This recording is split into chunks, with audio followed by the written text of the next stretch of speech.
the two ways you have to align yourself to become an effective prayer, to be able to pray the kind of prayers that will change nations, change situations, change families. I look back on my own walk with the Lord, and I can say, to the glory of God, I can see several points in the history of the last 50 years where history was changed by my prayers. I have a book, I don't know whether it's available, called Shaping History Through Prayer and Fasting.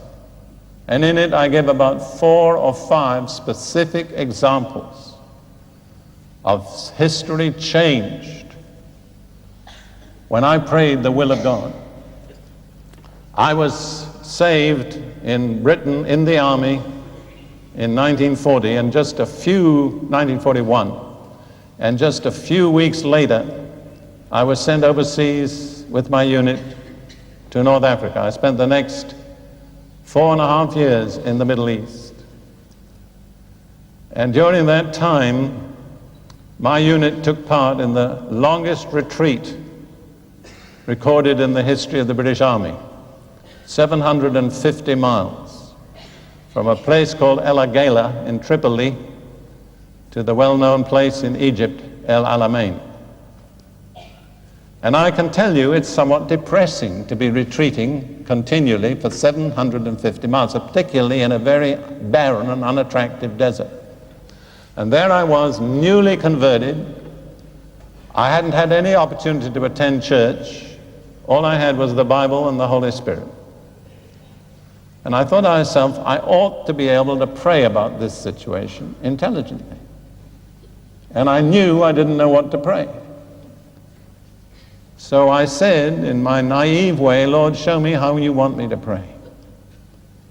And the Lord gave me a specific answer, which was this: Lord, give us leaders such that it will be for your glory to give us victory through them.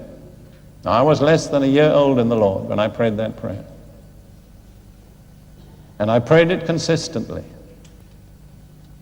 And then the command of what was then the 8th Army was changed, and Montgomery took over by a series of strange accidents which I can't go into in detail. He was not destined to be commander. And Montgomery, at that time, I read an article just recently in a British newspaper on the anniversary of the 100th anniversary of Montgomery's birth, in which it said that no British general in human history has ever conducted a more brilliant campaign than Montgomery conducted at that time in North Africa. You know why? Shall I tell you why? Because I prayed. Do you believe that? Can you believe that God will do things for you? Now, I know there were other Christians in Britain praying.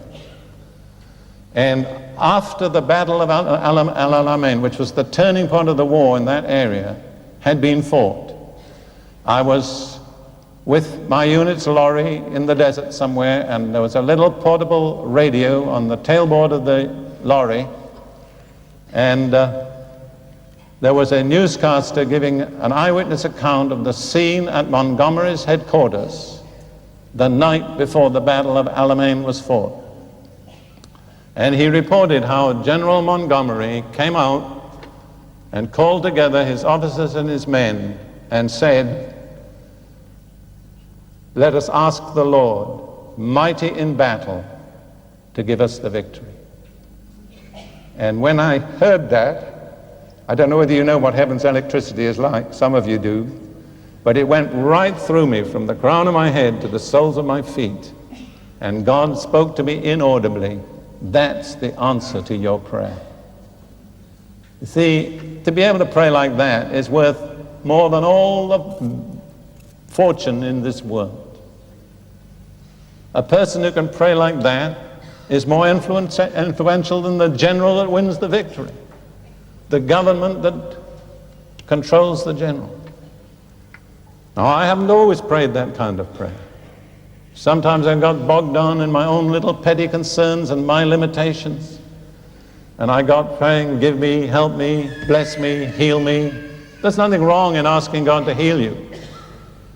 But it won't really produce the divine result until your whole attitude and motivation is aligned with God's purpose in the earth.